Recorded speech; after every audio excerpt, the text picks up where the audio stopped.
I ask you to set a 100-day plan. Keep my life clean and keep my eyes open. You don't let sin or guilt or regret pile up like garbage in your life. You keep short accounts with God through confessing to Him and through receiving forgiveness.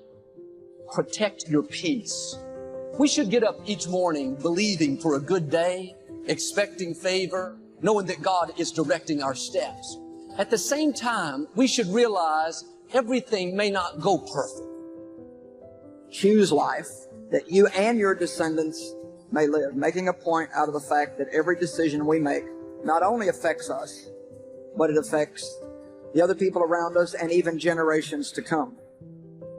Most of the problems that beset us are very, very complex, and they need to be decomposed in a sophisticated way into their constituent elements until they're differentiated enough so that partial solutions for some of the problem can arise as a consequence of practical endeavors. One thing to think that it's impossible, but when you start telling people it's impossible, it takes on a whole new meaning. You may think, I'll never break this illness. I'll never get well. I'll never meet the right person. Those thoughts come to all of us. You can't stop that. My challenge is don't give them life by speaking them out. I'm going to stay right on this because I know when God is speaking, and He's speaking to somebody. It's a cloud the size of a man's hand. Yet, when planted, it grows. It's a little boy's lunch. It's only 5 loaves and 2 fish. Jesus said, put it in my hands because yet, when planted, it grows. This place where we are right now, what we're experiencing, this is not normal. This is different. My business partner trying to discourage me. Oh, don't go on now. You were on last week. Everything you're going through is preparing you for what you asked God for. You just got to quit tripping while you're in the process, because the process is necessary. You may not see it now, but when He gets you on the other side of it, you're going to see exactly why it went that way, and you're going to be okay with it. And I'm sure a lot of you right now, you're looking for something to help you with your problems. And the Word of God actually is so powerful and so strong that it ministers faith to you, and it helps you believe that God is going to take care of you. You're going to feel so much better. Why? Just because you heard the Word of God. We were training bigger, stronger, faster quitters. We weren't diving into the sewer. Everybody's got a story. We don't share it on social media. We share our nice life on social media. We all have a dungeon. I'm just willing to talk about mine. Most of us aren't willing to talk about it. I want to talk about my dungeon. I wasn't building that so-called mental toughness. The dream will destroy you, right? Let it. The first version of Eric Thomas would never be able to stand in front of you guys. The first version of Eric Thomas, a high school dropout, that guy would have never been able to stand here and help you. I had to destroy that Eric Thomas. That Eric Thomas that grew up in Detroit and had like that Detroit mentality, while I love it, it doesn't transfer to every community. And my gift has developed and it's taken me many places. You have something that you brought to the universe, and that if you decide that my life deserves my developing this what I do well, and becoming the best at it, and mastering myself, and seeing what I have within me. There's a couple different types of stress. Now, if it's something that you can control that's causing you stress, well, why aren't you getting control of it? Now, there's also stress that's caused by things that you cannot control. So if you can't control something and you can't get control of it, you have to at least embrace what you can. You know, there's that old idea that God has a book, you know, and keeps track of everything in heaven. It's like, okay, you know, maybe it's not a book. Fine. But that is a really useful thing to think about because, well, maybe you disagree. Maybe you think people get away with things all the time. I tell you, I've never seen it. What I see instead is that thing happens, right? Someone twists the fabric of reality and they get walloped. They think, oh my God, that's so unfair. A person who has purpose in their life, they have something to go for, some meaning. One writer described it, for some people it becomes a magnificent obsession. And for you and I, maybe it doesn't need to be that dramatic as a magnificent obsession. But it has to be something that does something to us, something that pulls us, especially into the future. I had to use all this negative that was making me weak and horrible as a person. I had to use this as the power that now fueled me. I had to flip it on its head and say, hold up, this might be exactly what I need. The darkness is exactly what I need. It's how you look at your situation. And I was looking at it all fucked up. And when you get to the point where all you want to do is be successful as bad as you want to breathe, then you'll be successful. And I'm here to tell you, number one, that most of you say you want to be successful, but you don't want it bad. You just kind of want it. You don't want it badder than you want to party. You don't want it as much as you want to be cool. Most of you don't want success as much as you want to sleep. Embrace whatever comes to you. Don't run from it. Step toward it. Don't try and duck it like most people do. See, most people want it easy. See, easy come, easy what? Easy go. See, but when you go at what you're going to deal with and you deal with the difficulties of it. You might get the vision from a role model. You might get the vision just from coming up with a new idea. But in order to figure out how to go from where you are to where you want to be, to close the gap from where you are to where you want to be, it's best to learn by other people's experience whenever you can. So get a role model, get their strategy, and go to work. Get into action. This is not just being positive. This is your faith being released. Proverbs 4 says, be careful what you think, because your thoughts run your life. Are your thoughts helping you or hurting you? Are you thinking power thoughts, victory thoughts, well-able thoughts? Or are you thinking defeated thoughts? I got that beneath the surface faith.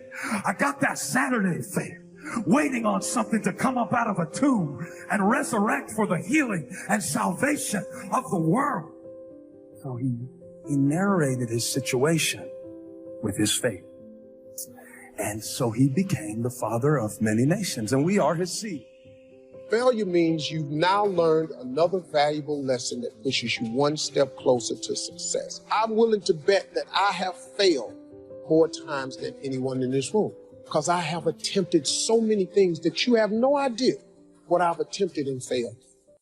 But I don't let the failures define me. It's God pointing you in another direction.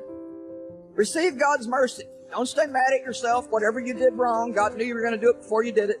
You're no surprise to God. He's not shocked about what you do. Ask for forgiveness, receive mercy, and go on. You cannot have a good day if you're under condemnation. Not possible. That should be something that you do every morning. We're talking about how to get your day started right. How you address it is you face it. You face it every day. You face it every single day of your life. Where you say, okay, like if you're fat and need to lose weight, it's patience. It's patience in this fact of accepting who you are right now. I'm fat. I don't like myself.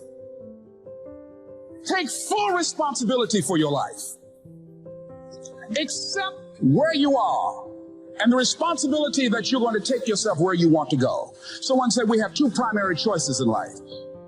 We can either accept conditions as they exist, or we can take the responsibility to change them.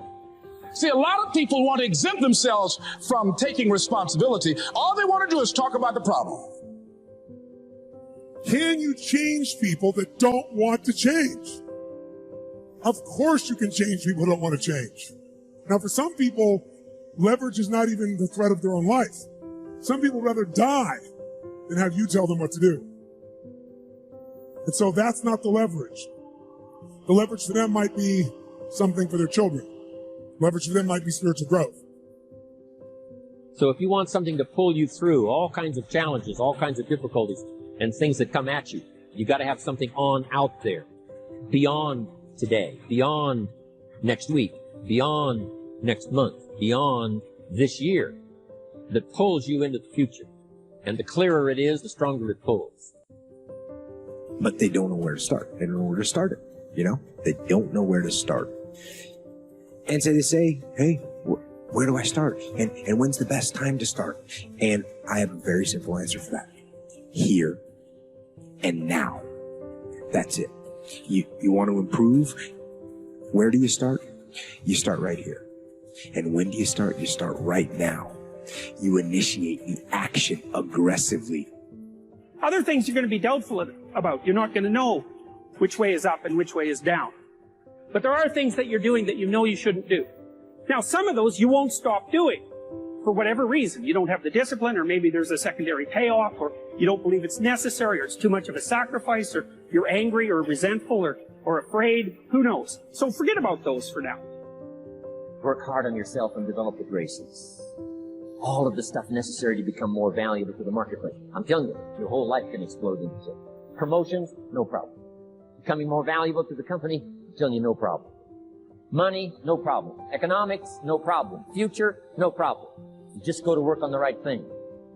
The most important decision you can make above any on the face of the earth is deciding that no matter what happens in your life, no matter what happens, you're going to live in a beautiful state. What the hell does that mean? It means that you're not going to suffer. It means a beautiful state is that you're going to be happy. But that's only one. Or you're going to feel creative.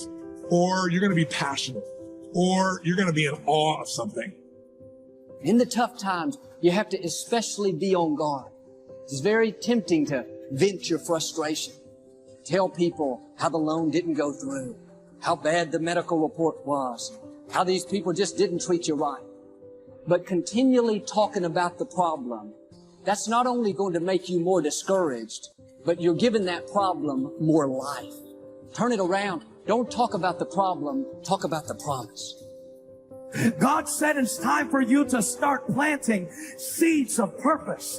Even in the soil of doubt, if you plant it, it'll grow. If you plant it, the cloud will burst. If you plant it, the rain will fall. If you get your hands dirty and have faith and hope against hope, yet when planted, it grows. Pull yourself together and quit tripping because you in the process. God is processing you. He ain't through with you. If he was through with you, you would not wake up in the morning. He gonna fix it. Everything is, first of all, let me tell you this right here. Why are you tripping? Look, we've got some very difficult situations going on in our life. And probably if all they looked at was our situation, they would have just been ready to throw in the towel and give up. But I know what Paul was doing. He was remembering the other times in his life when he had seen God deliver him. And we all look for that cookie that your mom used to give you when you were sad, when you were sick. We look for our wife or our husband. We look for comfort. It's in those moments you must retrain your mind to think differently in health. I wasn't training them to do that. Fast. You can fast for 30 days. I never said when you want to succeed as bad as you want water, because you can go about 3 days or so without it. I said when you want to succeed as bad as you want to breathe, you probably only got a minute or so. Then you'll be successful. You're all by yourself. I had tons of sticky notes all over my mirror. It wasn't like be better than John or be as fast as whoever. Okay, David, yesterday you did this. Today, our next goal for the week is this. So I had a year goal, weekly goals, daily goals, hourly goals, and the big goal was I lied a lot growing up. I wanted to be accepted. You can decide that I'm going to live each day as if it were my last. You have the power to make that decision. You can decide I'm going to work on myself and develop myself. I'm going to empower me. And all of these things that are happening to me right now, they're just temporary inconveniences. They're not stronger than I am. I'm in charge here. If you have enough leverage and you break someone's pattern enough times, a new pattern will show up. If you're conscious, you can create the new pattern. So the answer is yes. Now then the question would be, Tony, if all it takes is leverage, then why don't most people change? The only way people change is if they associate either enough what? Pain, so they have to change, or they associate changing will equal enough what? And ideally, if you get both, you'll change. You've got to dream. Don't lose your dream for yourself, for your future, for your family. The dreams of love and enterprise and travel, and doing things, becoming something unique on your journey here. Don't lose your dreams. Do some dreaming. If you have any sense, think, geez, I better be careful and tap myself down a fair bit, because if I get too puffed up, man, something's going to come along and take me out at the knees. And everyone knows that. Pride comes before a fall. It's like, if you have any, that's why it says in the Old Testament that fear of God is the beginning of wisdom. Like, I have never seen anyone ever get away with anything at all, even once.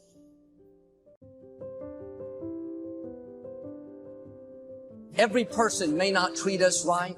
Our plans may not stay on schedule. There may be some bumps in the road and things that we didn't see coming.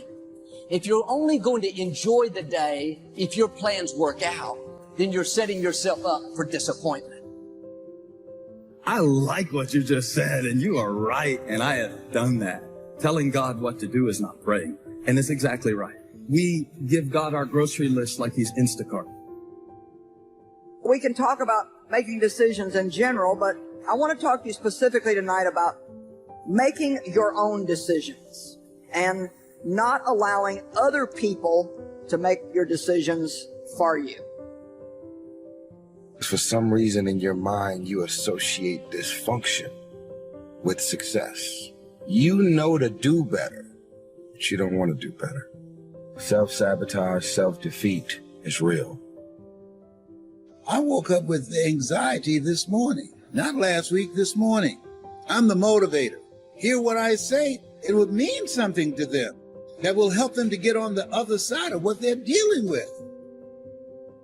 I pointed out that in uncertain times, you don't just drift, you don't just float. Instead, you set short-term goals. You can't set long-range goals when you don't know where the world's going. We've all had that feeling on a Friday night or late on a Saturday where you've made plans, and then all of a sudden, as it gets closer and closer to you needing to get off the couch or to head home from whatever it was that you were doing, and you start to feel this heaviness and this dread in your body.